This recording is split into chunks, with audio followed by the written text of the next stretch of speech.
menurut ayat Quran dan hadis Nabi itu nanti ada bermacam-macam. Ada orang beriman itu yang dimasukkan surga. Ada orang beriman itu yang dimasukkan ke dalam surga. Ada orang beriman itu yang disebut penduduk surga. Kenapa lain-lain, Pak? Karena waktu di dunia amalannya juga lain-lain. Ada orang beriman yang masuk surga. Ini paling murah tiketnya. Mau masuk surga? Kata Nabi begini, ma min abdin qala la ilaha illallah thumma mata ala dhalik illa dakhalal jannah. Kalau seorang hamba sudah mengucap dua kalimat syahadat, dia yakin dengan kebenaran kalimat itu sampai matinya, orang itu akan masuk surga. Abi Dzar yang waktu itu diajak bicara heran, ya Rasul kok gampang betul? Iya, walaupun orang itu mencuri, iya. Walaupun orang itu berzina, iya. Biar dia mencuri, biar dia berzina, kalau dia sudah mengucap dua kalimat syahadat, dia yakin dengan kebenaran kalimat itu sampai matinya, itu orang akan masuk surga. Jadi masuk surga cukup dua kalimat syahadat, yakin sampai mati, masuk surga. Itu perkara masuk. Tapi kalau pertanyaannya diterusin, masuknya kapan, Pak?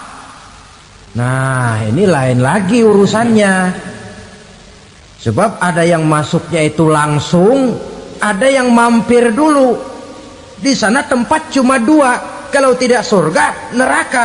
Mau ke surga tapi mampir dulu, yang mampirnya jelas di neraka. Kenapa? Dalam hadis qudsi ada riwayat, nanti itu di akhirat, setelah Allah selesai mengatur penduduk surga masuk surga, yang neraka masuk neraka, Allah berkata kepada malaikat Malik, malaikat Malik, labaik ya Allah. Itu bajingan-bajingan tengik, manusia-manusia durjana yang waktu di dunia tidak mau sujud, jauh dari ulama, gemar melakukan yang munkarat dan maksiat, hidup di tengah masyarakat selalu jadi bibit keonaran, kufur, sudah masuk neraka semua. Sudah ya Allah. Nah, kalau sudah, coba sekarang kamu masuk, Malik. Saya, iya, masuk neraka. Mau apa ya Allah?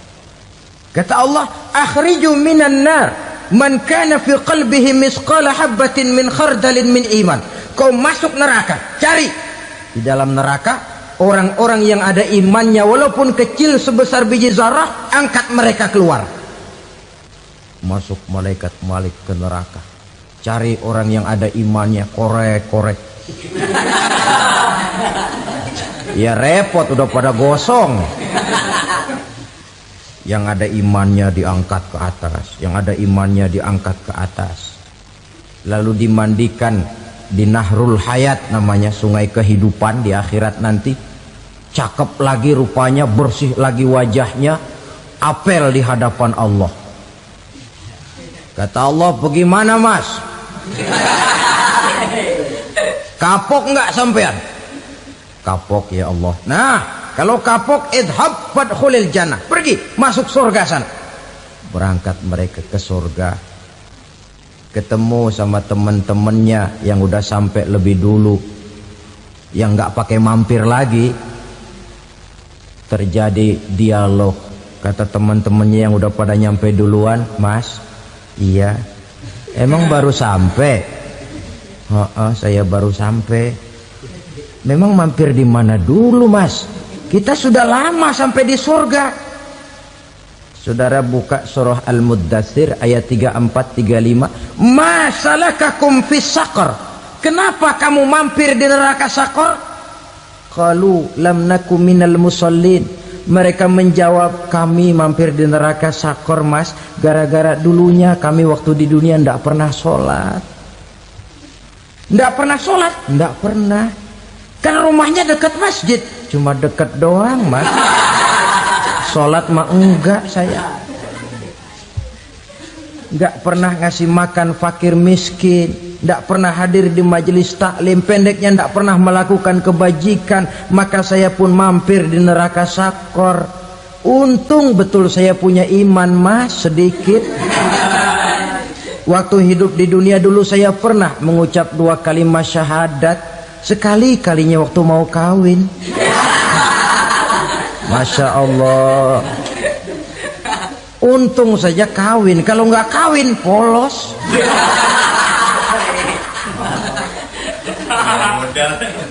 Itu juga pengulu sudah setengah mati ngajarin. Asyhadu alla, asyaduaan, asyaduaan.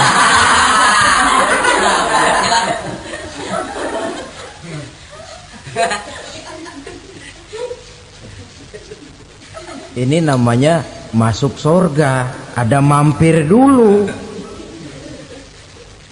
Ada pula orang mukmin itu yang dimasukkan surga. Namanya dimasukkan kan terima beres. Saya masuk ke rumah, jalan sendiri, cari tempat sendiri. Saya dimasukkan ke dalam rumah, terima beres, pokok ada di dalam, itu dimasukkan namanya. Nggak pakai mampir. Tapi tentu tiketnya lebih mahal ketimbang yang pertama tadi. Apa kata Allah? Innal ladzina amanu wa amilus salihat la ukaffiranna anhum sayyi'atihim wa la udkhilannahum jannah. Sesungguhnya orang-orang yang beriman kemudian beramal soleh, kami hapuskan segala dosa dan kesalahannya, kami masukkan mereka ke dalam surga.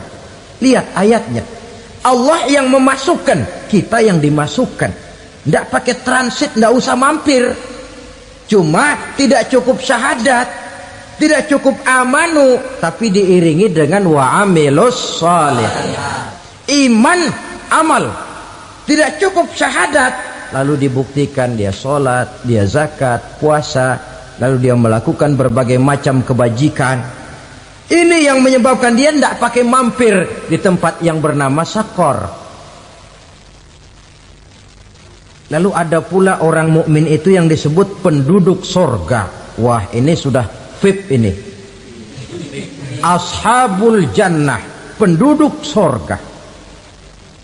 Siapa mereka? Kata Allah, innal ladzina amanu summa istaqamu fala khaufun alaihim wala hum yahzanun ulaika ashabul jannah hum fiha khalidun. Sesungguhnya orang-orang yang beriman lalu istiqamah, tetap dalam melaksanakan perintah Allah, tidak goyang, tidak labil tapi stabil, istiqamah, mereka tidak takut dan tidak bersedih hati. Merekalah penduduk surga. Iman, istiqamah. Tidak punya duit, sembayang. Banyak duit, sembayang. Miskin, sembayang. Kaya, tetap sembayang. Istiqamah. Kadang orang kalau susah rajin ke masjid, banyak duitnya ngelihat masjid melengos. Waktu miskin hamba Allah, setelah kaya jadi hamba harta. Bergeser, tidak ada nilai istiqomahnya. Saudara-saudara, dengan begitu penduduk neraka itu dua. Ada penduduk permanen, ada penduduk yang semi permanen. Yang semi permanen orang-orang beriman yang mempunyai dosa besar. Mereka masuk ke neraka untuk menerima azab sesuai dengan dosanya. Bila selesai masa azab itu, mereka akan diangkat untuk ditempatkan kembali ke dalam surganya Allah Subhanahu wa ta'ala.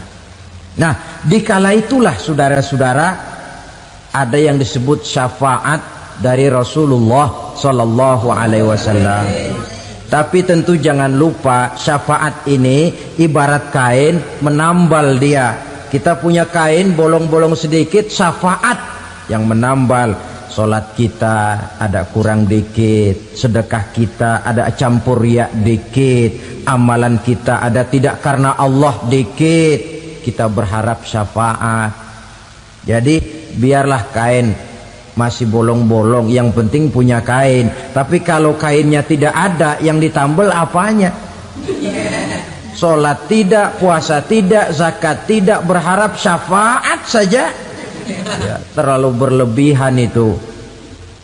Saudara hadirin yang saya hormati, apabila selesai proses penghisaban, proses penghitungan, maka dikala itulah manusia terbagi dalam dua kelompok besar. Fariqun fil jannah wa fariqun fis sa'ir. Sekelompok orang-orang beruntung yang masuk ke dalam surga, dan sekelompok lagi masuk ke dalam neraka. Ibu-ibu, saudara-saudara kaum muslimin rahimakumullah. Pada pertemuan yang lalu sudah saya jelaskan bahwa hidup selalu berakhir dengan kematian. Apabila datang kematian menimpa seseorang, datanglah kiamat baginya. Itu yang disebut dengan kiamat kecil. Hakikatnya mati adalah perpindahan dari kehidupan di dunia ini menuju kehidupan di alam barzakh. Menunggu kita di alam barzakh sampai datangnya saat kiamat. Entah 10 tahun, entah 100 tahun, entah 1000 tahun, hanya Allah saja yang maha tahu.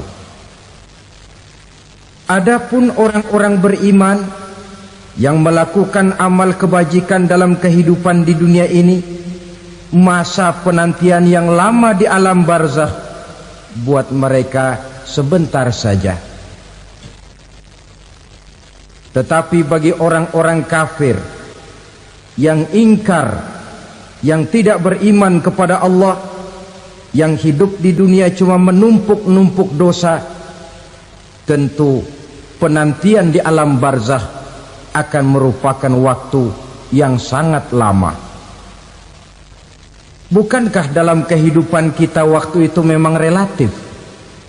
Contoh misalnya, bagi pemuda-pemudi yang sedang duduk asyik memadu cinta,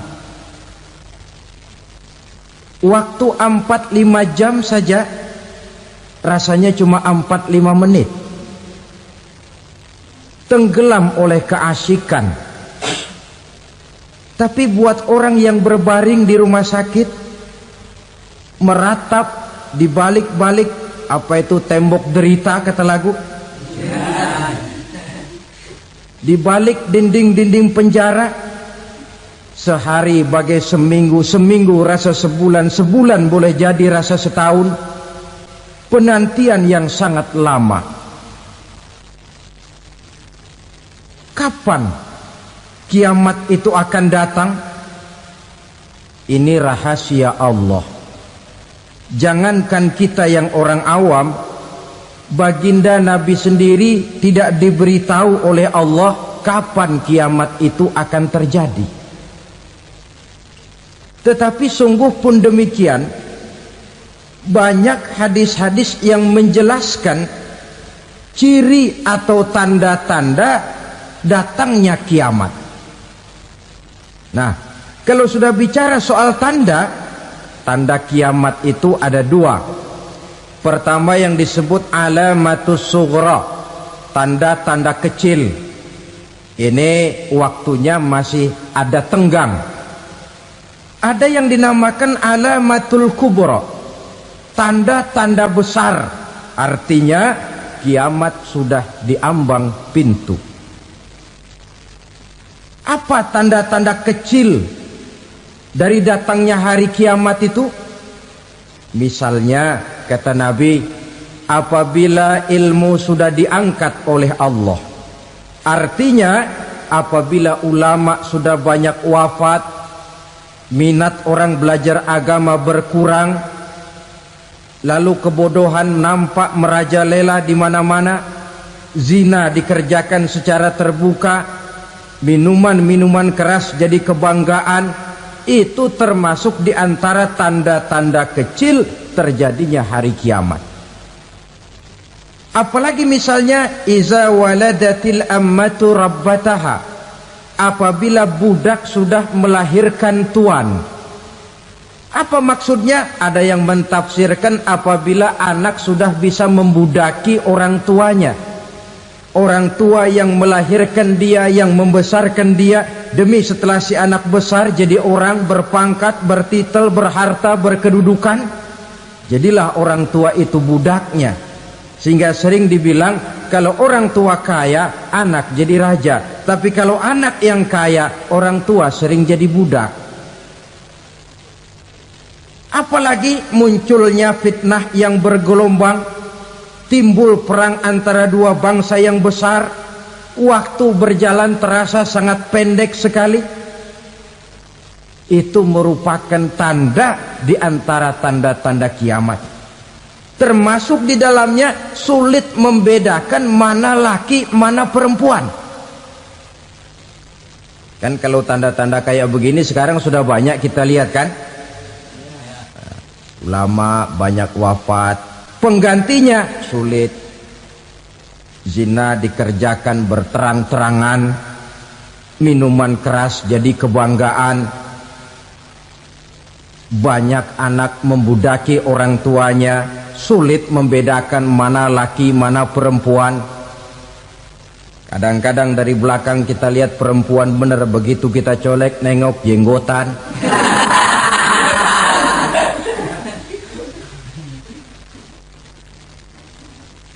Ini termasuk tanda-tanda kecil, masih ada tenggang sampai akan terjadinya kiamat itu.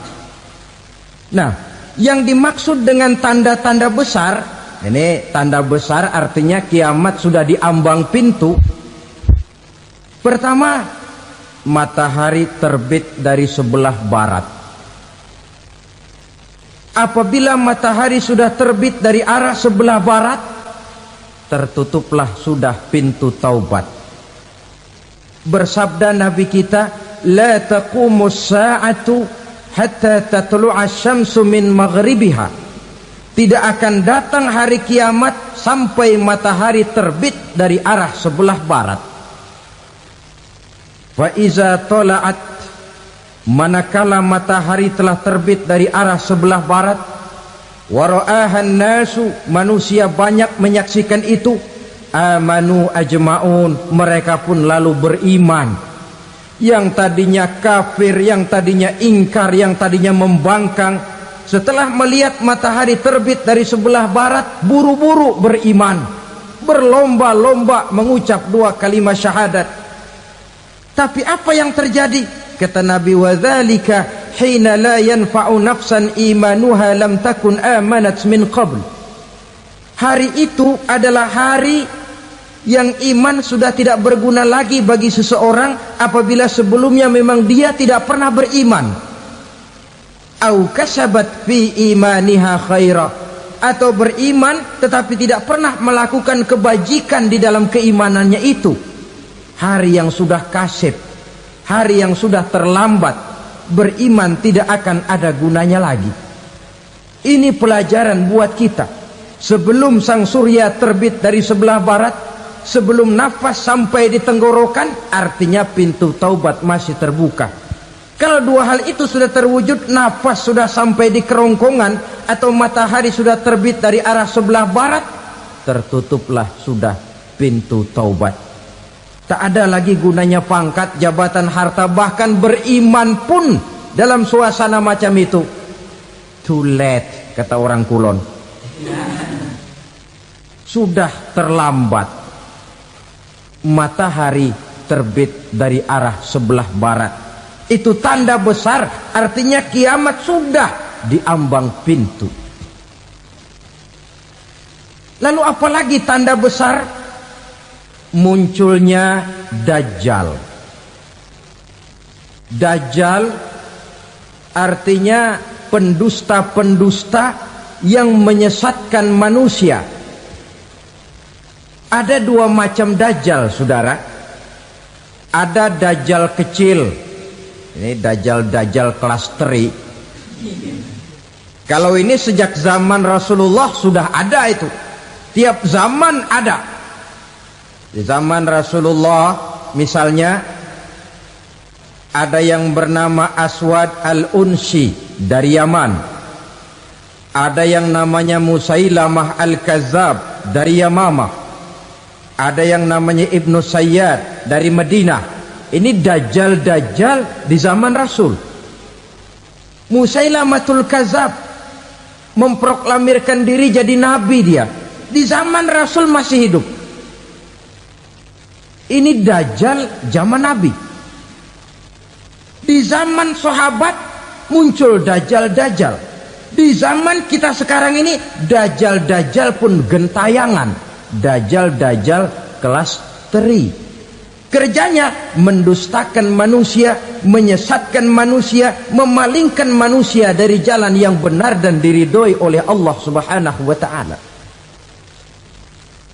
Adapun yang merupakan tanda besar dari datangnya kiamat, dajjal-dajjal kelas kakap. Pembohong-pembohong besar yang menyesatkan masyarakat manusia berpaling dari jalan Allah mengikuti jalan mereka.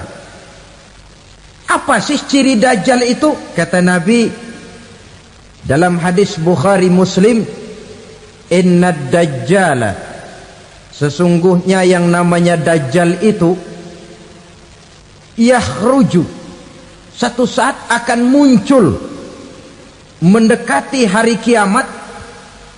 Wa inna ma'ahu ma'an, si dajjal ini membawa air. Wa naran, dan juga membawa api. Dua simbol. Di tangan yang satu dia bawa air, di tangan yang satu dia bawa api. Wa ammal ladzi yarahu an-nasu ma'an fanarun, adapun yang orang banyak lihat air, hakikatnya adalah api.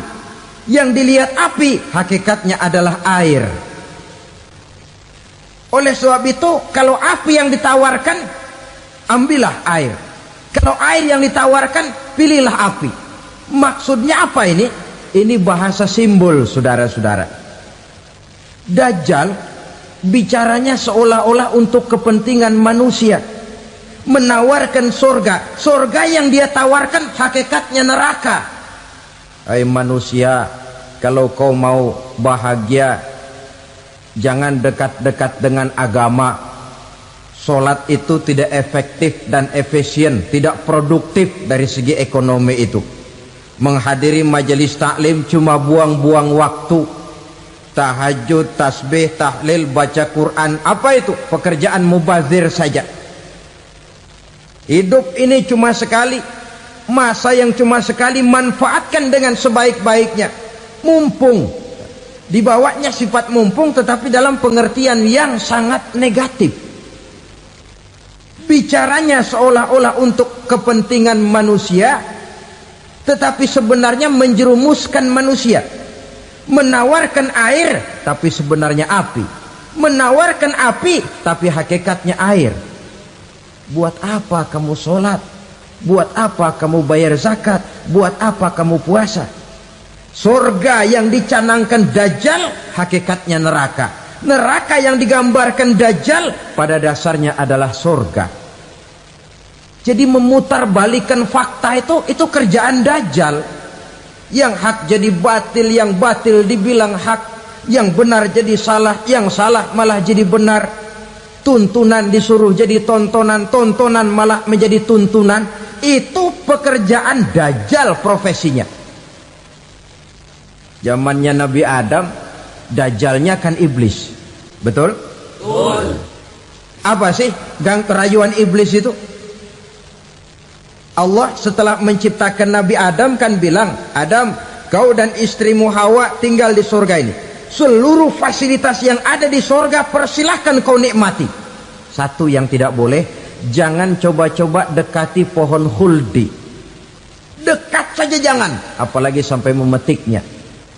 Datang dajjal yang namanya iblis ini. Adam, kamu tahu nggak kenapa tidak boleh makan buah khuldi? Ya nggak tahu, pokoknya saya dilarang. Bodoh kamu Dam.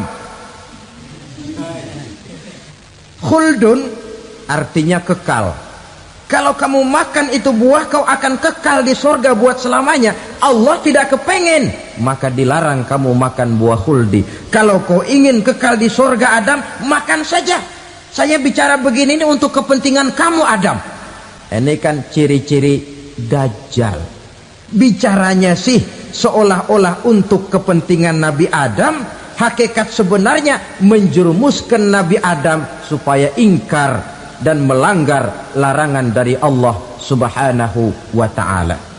Jadi setelah muncul Dajjal, timbul kekacauan-kekacauan di masyarakat. Banyak yang terpengaruh, terpedaya dan terpesona. Termasuk mereka yang memproklamirkan diri jadi nabi, mereka yang memproklamirkan diri jadi rasul di zaman sesudah Rasulullah wafat. Itu adalah Dajjal.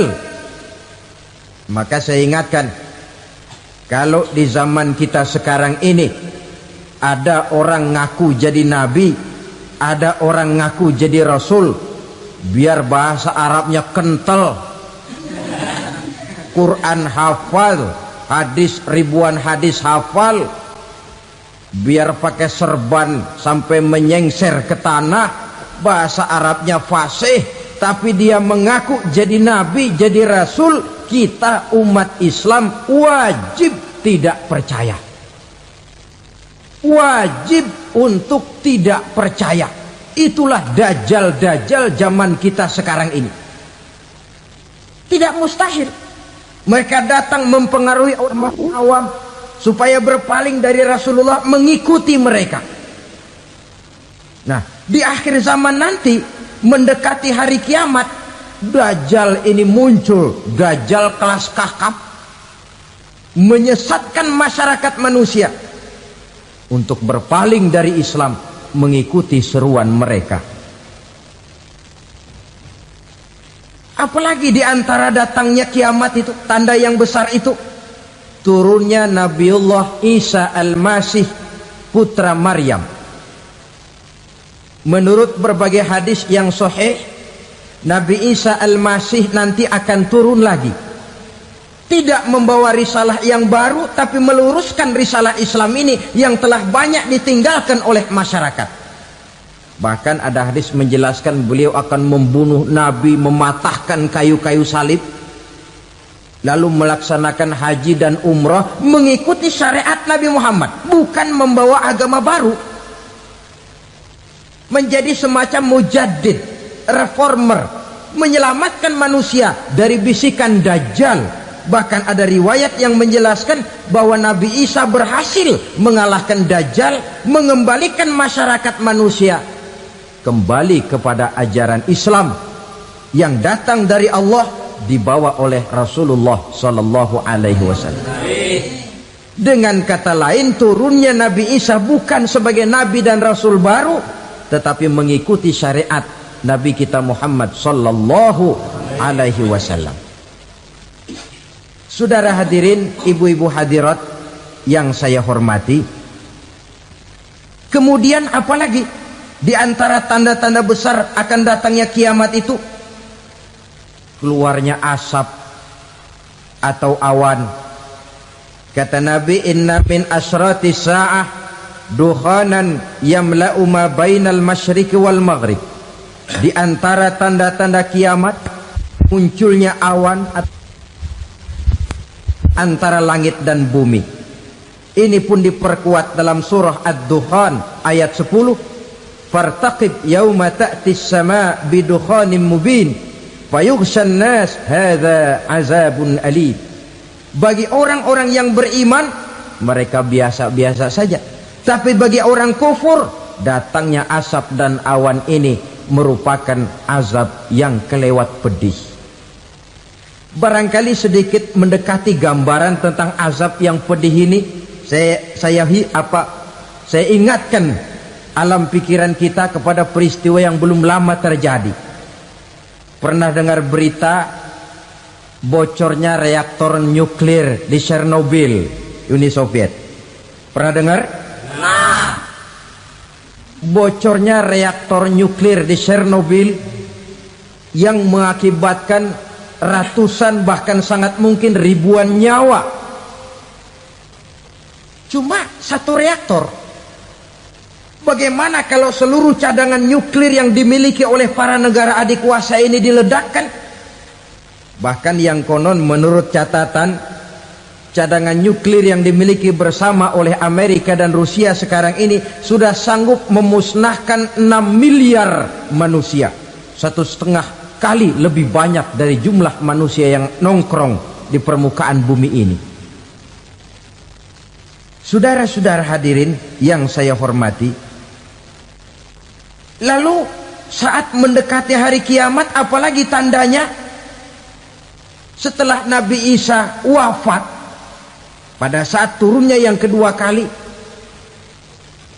lalu Allah meniupkan angin sejuk, semua orang-orang beriman, orang-orang baik wafat, sehingga penghuni bumi ini cuma tinggal lagi terdiri dari orang-orang kafir.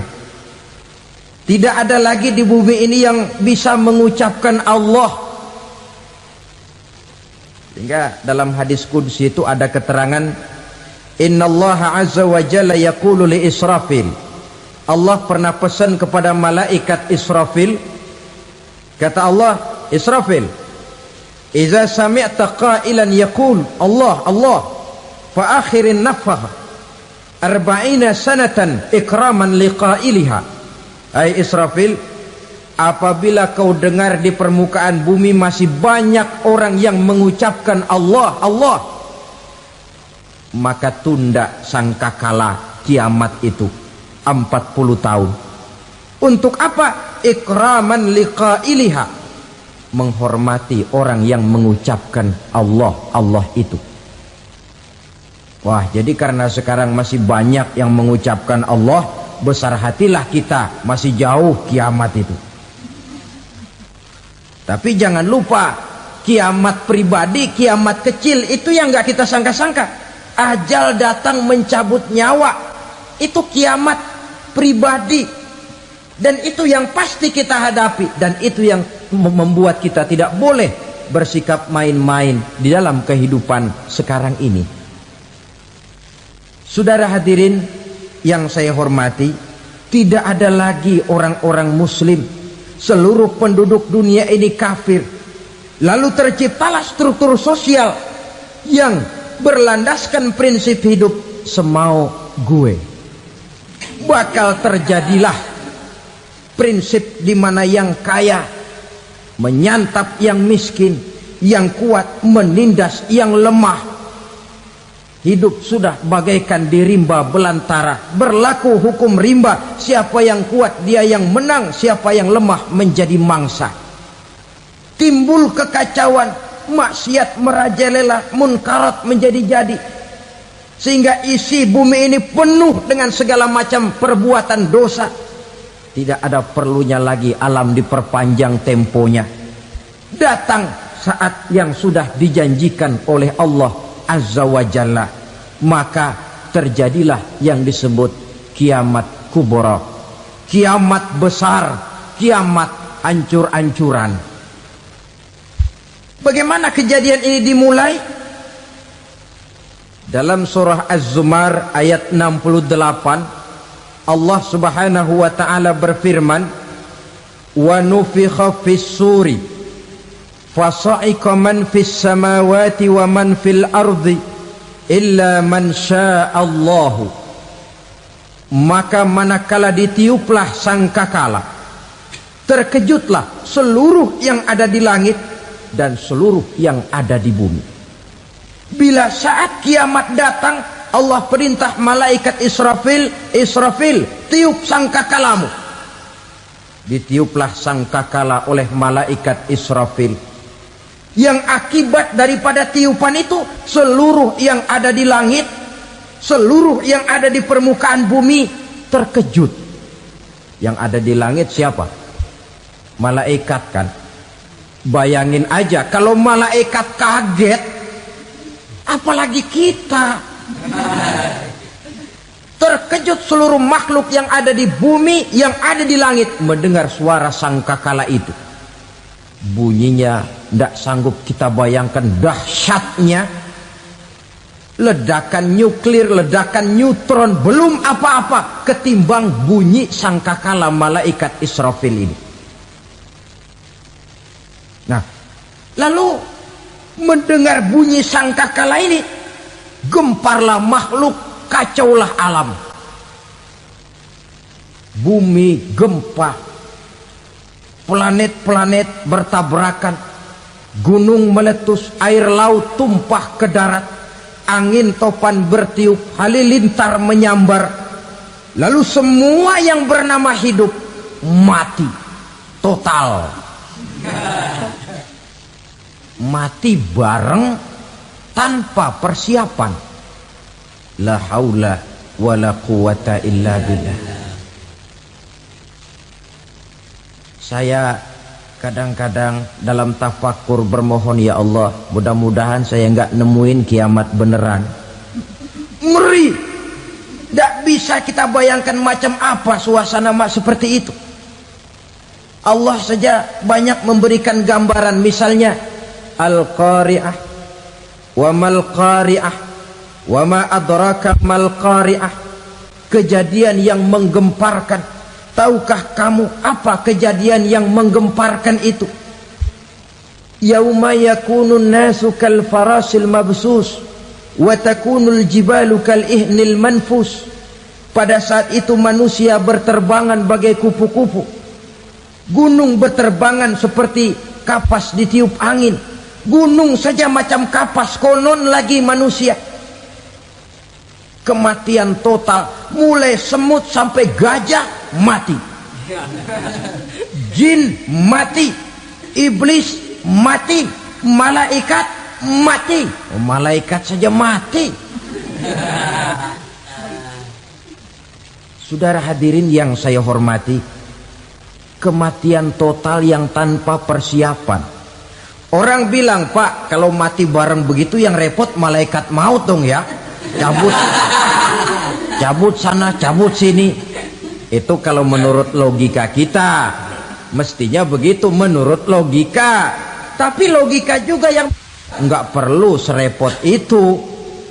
Sebab untuk mematikan listrik di wilayah DKI, di wilayah Jakarta, nggak perlu tiap rumah didatengin, matiin, ya lama. Cukup dari kantor pusatnya saja PLN, tekan satu tombol, gelaplah seluruh Jakarta. Saudara hadirin yang saya hormati, kematian total. Lalu setelah kematian total, planet-planet juga mati, dalam arti tidak bergerak dan beredar. Angin mati, dalam arti tidak bertiup. Air mati, dalam arti tidak ada riak gelombang. Pokoknya semua mati. Kullu nafsin za'iqatul maut, semua yang bernafas mati. Dalam ayat lain, kullu man 'alaiha fan, semua yang ada di permukaan bumi fana. Yang kekal cuma Allah Subhanahu wa ta'ala. Yang paling belakang mati malaikat maut dan malaikat Israfil. Tapi mati juga sesuai dengan janji Allah. 40 lamanya. Tidak dijelaskan oleh Abi Hurairah 40 jam, apa 40 hari, apa 40 tahun. Hadis-hadis cuma menyebutkan 40 saja. Sunyi alam, yang tinggal cuma Allah saja lagi. Ketika itu Allah berseru-seru, katanya, limanil mulkul yauma, siapa para penguasa hari ini? Mana itu raja-raja dan penguasa yang dulu mengaku jadi Tuhan? Fir'aun, mana Fir'aun sekarang? Yang dulu jadi raja, merasa berhasil, sombong, lalu tidak mau turun-turun dari kekuasaannya, sampai kepada puncak kekurang ajarannya mengangkat diri jadi Tuhan. Mana itu Fir'aun? Namrus, mana sekarang Namrus?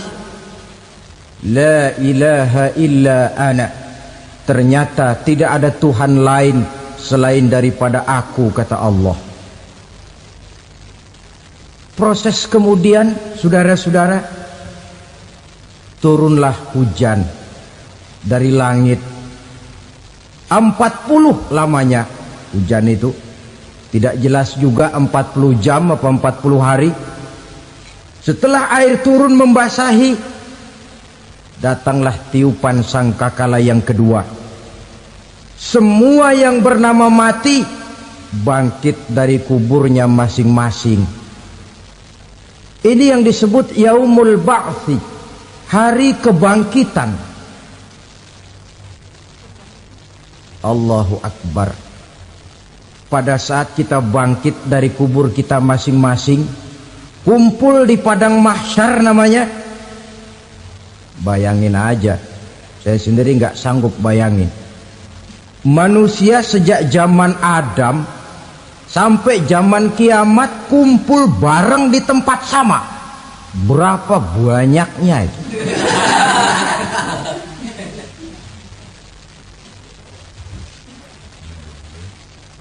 Dan yang luar biasa menurut satu riwayat, pada saat bangkit itu, Masya Allah, roman muka kita berubah,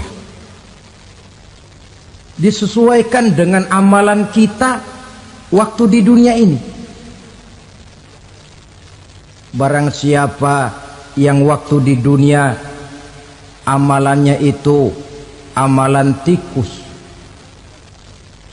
di akhirat nanti dia bangkit dari kubur, mukanya seperti muka tikus. Gagah betul badannya, tapi mukanya seperti tikus. Kenapa? Amalannya waktu di dunia seperti amalan tikus. Apa amalan tikus itu? Suka ngegeragoti barang yang sudah disimpan rapi-rapi. Orang sudah simpan uang rapi-rapi, simpan perhiasan rapi-rapi, digeragoti oleh tikus. Maling-maling, pencoleng-pencoleng, koruptor-koruptor. Itu nanti di akhirat nanti kita lihat mukanya seperti muka tikus. Oh ini waktu di dunia suka nyolong, hanya seperti muka tikus. Barang siapa yang waktu di dunia ini amalannya itu amalan macan, dia akan bangkit nanti mukanya seperti muka macan. Apa amalan macan? Macan itu amalannya menang-menangan. Orang yang mau menang saja nggak mau mengalah. Coba lihat di hutan, kenal hutan nggak? Di hutan, raja hutan di mana-mana pasti macan. Betul kan? Betul. Padahal hutan belum pernah bikin pemilihan umum.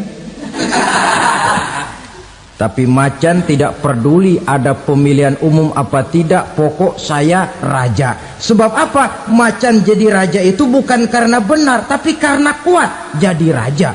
Setelah dia jadi raja, rakyat hutan yang mesti dilindungi malah dimakan oleh raja macan. Kambing rakyat hutan dimakan oleh macan. Ayam rakyat hutan dimakan oleh macan. Itu nanti kita lihat di akhirat itu mukanya seperti muka macan, gagah betul. Lalu barang siapa yang di dunia ini amalannya itu seperti amalan anjing, nanti dia punya muka seperti muka anjing. Apa amalan anjing? Pertama, anjing itu kalau disuruh jaga rumah, dia tidak bisa membedakan mana maling, mana tamu. Biar yang datang maling, kalau bawa tulang, anjing kalem. Yang kedua, anjing itu akan setia kepada siapa saja yang memberinya roti. Siapa yang memberinya roti, itulah majikannya. Apa kata majikannya pasti dia laksanakan. Soal benar atau salah dia tidak peduli. Setelah anjing dapat roti, dia tidak punya pilihan lain kecuali bilang, abdi mah kumaha juragan wae ayeuna mah.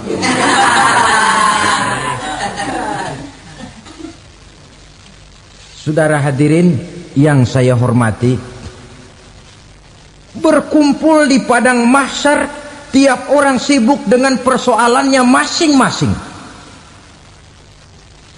Matahari waktu itu didekatkan oleh Allah, panas luar biasa. Ada yang saking panasnya itu mencucurkan peluh keringat sampai sebatas mata kakinya. Ada yang keringatnya sampai sedengkulnya, ada yang keringatnya sampai sepusatnya, ada yang keringatnya mengalir sampai sebahunya, ada yang kelelap oleh keringatnya sendiri, sementara orang di sampingnya nggak apa-apa. Bergantung lagi amalan dia waktu di dunia ini. Saudara-saudara, sebagian orang dalam kepanikan padang mahsyar berombong-rombong datang mereka menghadap Nabi Adam. Ya Adam, anta abal bashar. Hai Adam, Tuhan adalah bapak moyang manusia. Kami sebentar lagi akan disidang, dimintakan pertanggungan jawab. Tolonglah kami, hai Adam. Kata Nabi Adam, jangankan nolongin sampean, saya sendiri tanggung jawab di hadapan Allah ketika dulu tidak boleh makan khuldi, saya serobot. Sudahlah, urus diri masing-masing saja, nafsi. Begitu kata Nabi Nuh, begitu kata Nabi Ibrahim. Tiap orang bertanggung jawab sendiri-sendiri. Ketika itulah saudara-saudara, nikmatnya menjadi umat Nabi besar Muhammad sallallahu alaihi wasallam. Sebab apa? Walaupun menurut abjad kita ini umat paling belakang, paling belakang kita ini toh, karena Nabi Muhammad adalah Nabi akhir, tapi akan dihisap lebih dulu, lewat di atas sirat lebih dulu, masuk surga lebih dahulu ketimbang umat-umat belakangan. Ketika Rasul mendekati ajal, beliau tanyakan itu kepada malaikat Jibril. Malaikat Jibril berkata, Muhammad jangan khawatir, Allah sudah berjanji, inni haramtul jannata ala sairil anbiya hatta tadkhulaha anta wa haramtuha ala sairil umami hatta tadkhulaha ummatuka. Surga aku haramkan buat seluruh nabi kecuali kalau engkau Muhammad sudah masuk ke dalamnya, dan surga aku haramkan buat seluruh umat kecuali kalau umatmu Muhammad sudah masuk ke dalamnya. Logikanya, walaupun menurut abjad kita umat paling belakang, bakal dihisap paling dulu, lewat di atas sirat paling dulu, masuk surga paling dulu, kalau mampir ke neraka juga paling dulu. Ya resiko.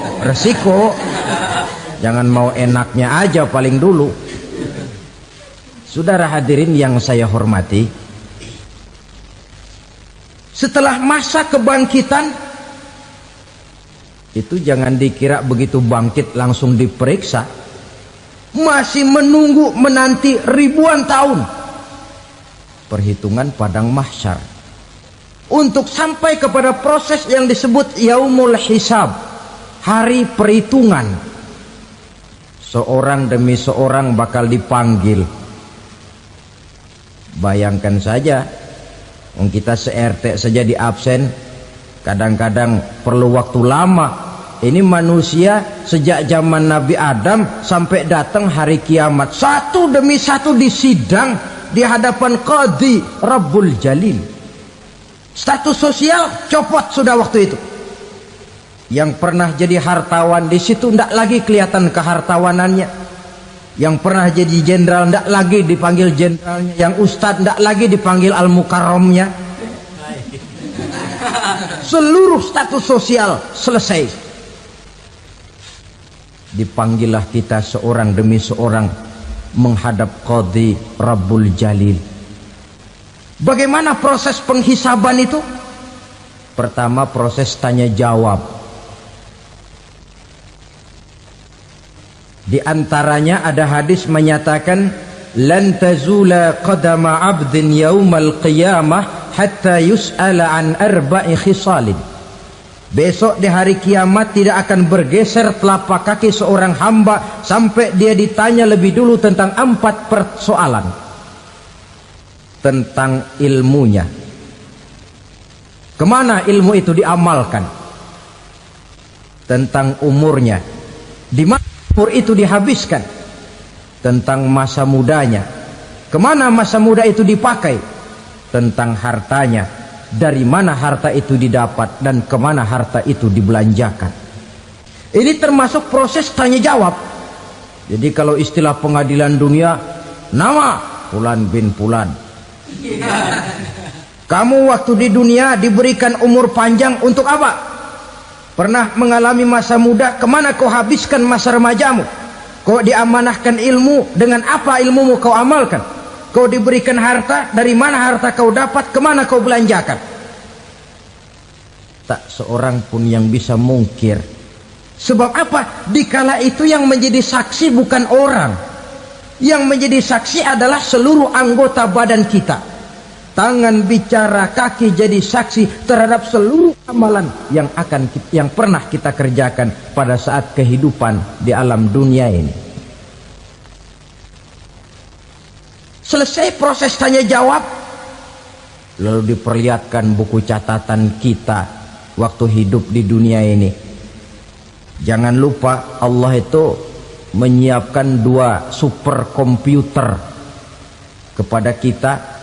Sebelah ditempelin sebelah kanan, yang sebelah tempelin di sebelah kiri.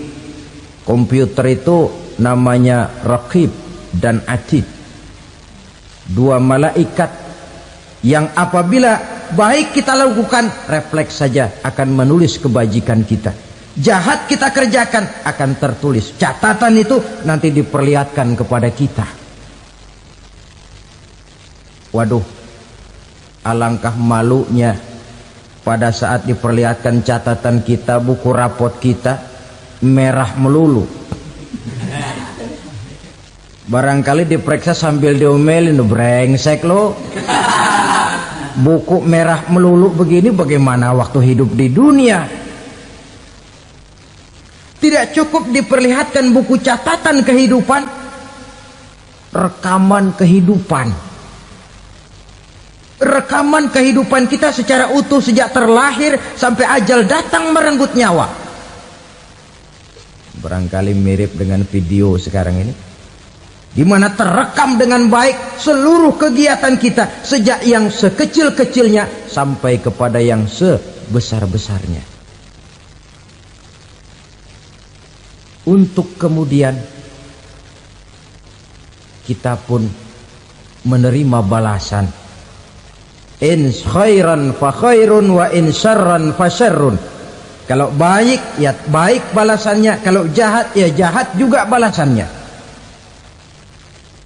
Catatan-catatan kita diberikan. Kalau banyak kebajikannya diberikan di tangan kanan dengan cara yang halus. Kalau banyak kejahatannya diberikan dari sebelah kiri atau dilempar dari belakang. Itulah sebabnya sejak di dunia ini kita sudah mohon kepada Allah. Ketika berwudu membasuh tangan kanan, apa kita bilang? Allahumma a'tini kitabi biyamini wa hasibni hisaban yasira. Ya Allah, berikan saya kitab di tangan kanan, dan kalau saya memang perlu dihisap, hisaplah saya yang seringan-ringannya. Tangan kiri berlindung kita kepada Allah, jangan sampai diberikan kitab di tangan kiri atau dari arah sebelah belakang. Wa a'udzubika an tu'tiya kitabi bishimali aw min wara'i zuhri, dari arah sebelah belakang. Na'udzubillah min dzalik. Setelah selesai lewat proses penghisaban, lewat mizan, timbangan, maka yang sudah selesai dihisab itu bergeraklah menuju sirat, jembatan yang terbentang menuju surga melalui neraka.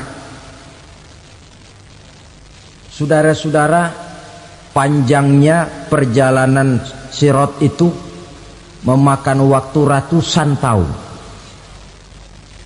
Tetapi orang yang lewat di atas sirat pun macam-macam, bergantung amalannya ketika di dunia ini.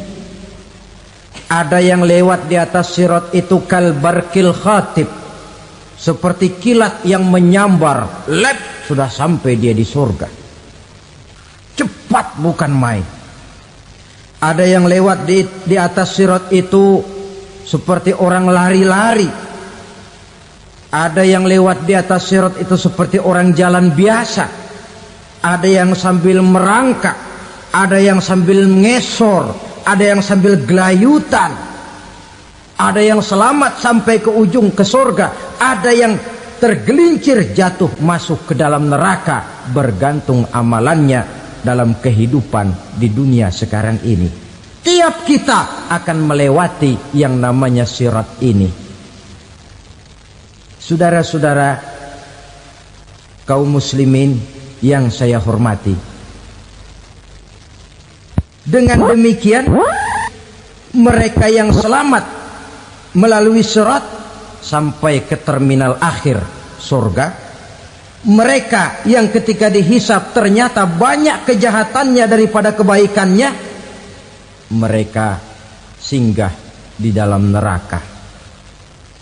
Nah, adapun orang-orang yang beriman menurut ayat Quran dan hadis Nabi itu nanti ada bermacam-macam. Ada orang beriman itu yang dimasukkan surga. Ada orang beriman itu yang dimasukkan ke dalam surga.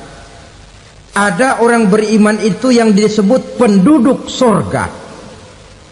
Kenapa lain-lain, Pak? Karena waktu di dunia amalannya juga lain-lain. Ada orang beriman yang masuk surga. Ini paling murah tiketnya. Mau masuk surga? Kata Nabi begini, ma min abdin qala la ilaha illallah thumma mata ala dhalik illa dakhalal jannah. Kalau seorang hamba sudah mengucap dua kalimat syahadat, dia yakin dengan kebenaran kalimat itu sampai matinya, orang itu akan masuk surga. Abi Dzar yang waktu itu diajak bicara heran, ya Rasul kok gampang betul? Iya, walaupun orang itu mencuri, iya, walaupun orang itu berzina, iya, biar dia mencuri, biar dia berzina, kalau dia sudah mengucap dua kalimat syahadat, dia yakin dengan kebenaran kalimat itu sampai matinya, itu orang akan masuk surga. Jadi masuk surga cukup dua kalimat syahadat, yakin sampai mati, masuk surga. Itu perkara masuk. Tapi kalau pertanyaannya diterusin, masuknya kapan, Pak? Nah, ini lain lagi urusannya. Sebab ada yang masuknya itu langsung, ada yang mampir dulu. Di sana tempat cuma dua, kalau tidak surga, neraka. Mau ke surga tapi mampir dulu, yang mampirnya jelas di neraka.